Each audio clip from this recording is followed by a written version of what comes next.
Hope you're having a good night if you're watching this, or a good morning, or whenever you're watching this. I hope you're having a good time. We're getting ready to live stream over here over on our whiskey channel that we have. And had a good Sunday. We went to church this morning, went to a little new small group thing that we're going to, meeting some new people there, and had a great afternoon just hanging out, getting some stuff done, taking care of some business. Good day all around. Beautiful day in Nashville. Drinking on a little Baker's 107, but this is the old kind, the old wine bottle look, small batch rather than the single barrels. They stopped making these about maybe 5 years ago or so, but they are a nice treat. That's the last one I have. So I'm going to raise my glass to you today. Cheers.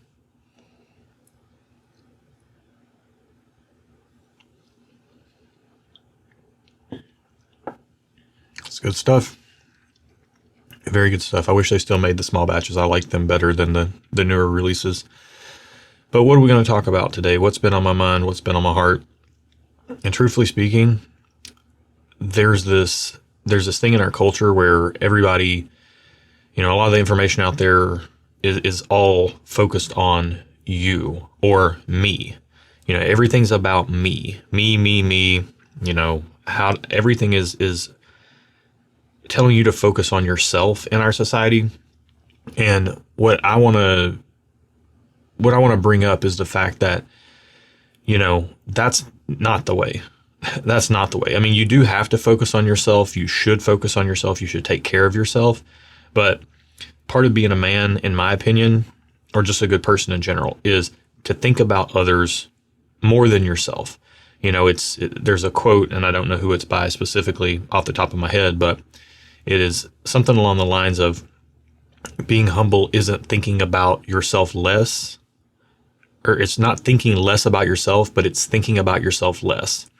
And this never comes more into the spotlight for me as a husband and a father.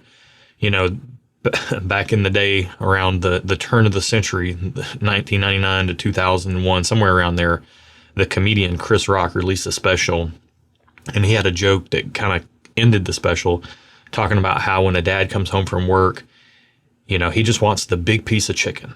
That's what he wants, and that's all he asks, is just give me the big piece of chicken, because he's the dad. He's been working hard. He wants the biggest piece of the pie.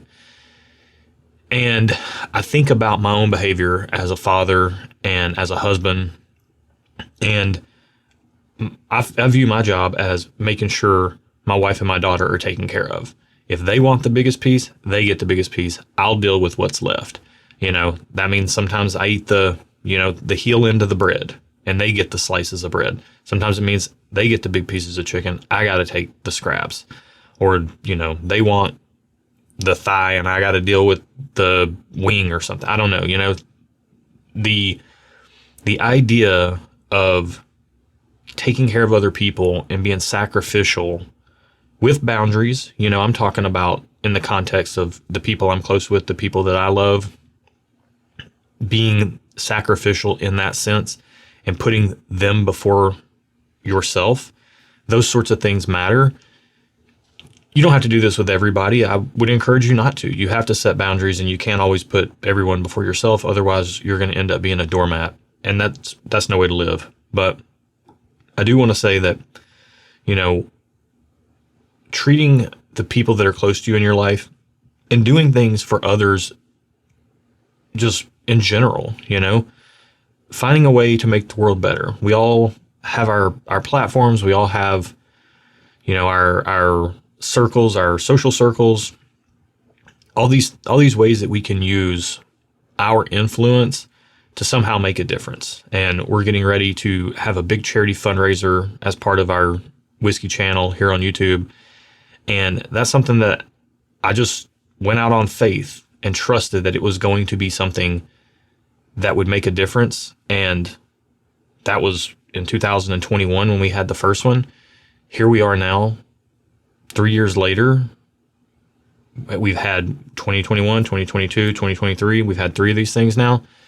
We've raised almost $50,000, like over $45,000. This year we'll crest 50,000, I hope, and hopefully push even beyond 60,000 would be nice. And we donate that money to a charity that handles mental health outreach and help and destigmatization and sponsors people even to get help.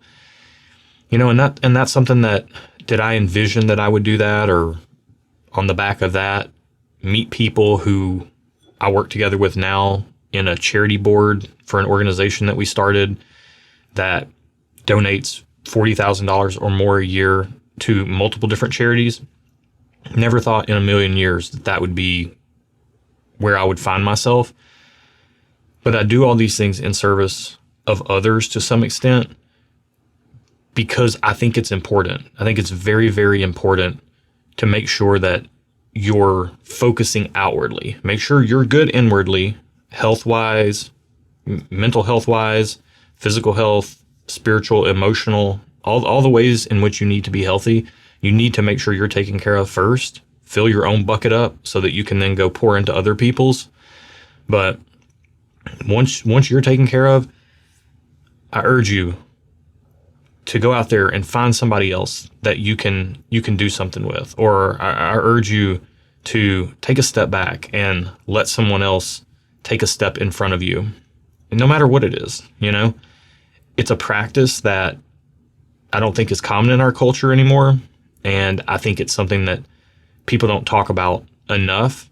And I think it when they do talk about it, it comes across as cliche. There's no real examples. It's just these little quips and phrases that, put others before yourself, or it is better to give than receive. But at the end of the day, what it's really about is being a man. To me, this is a big piece of that puzzle, because, we've had other people, all of us, if you're watching this, we've all had people in our lives that have put us before themselves, that helped us to get to where we are. And it's our duty to continue that and do that for others, whether it be your spouse, whether it be your children, whether it be your coworkers or your friends or those less fortunate. Try to find a way to do this. And I promise you, it will make your life better to get out of your own way and to get out of the thinking that everything's about you and you're owed anything, and try to find a way to help somebody else in some way. I don't know. I feel like that's what's on my heart. I actually yesterday meant to record this and we got too busy. I was not able to record something yesterday. I had a whole different topic in mind, and I woke up this morning. I can't even remember what that topic was, but this has definitely been on my mind and my heart all day long. So I just wanted to share it with you. Hopefully it meets you where you're at. Hopefully it maybe brings something to light for you or encourages you in some way. I can tell you right now, just this practice over the course of my life, when I wasn't always this way in my 20s and even in some of my 30s, I didn't think this way. It was all self-focused and what can I get and how can I get something out of things? How does it serve me? And I've shifted that focus in the last handful of years of my life, the last 7-8 years of my life, to really figure out how I can pour into others and how I can do something that makes a difference and makes the world a little bit of a better place, even if it's just for one other person. Those little things go a long way. And I think over a period of time, it builds practices that build character, and it's going to impact other people's lives, and it's going to leave a legacy that you can't even imagine. And I don't know who doesn't want that. So I'm going to wrap it up there. We'll see you next week. Hope you're well. Cheers.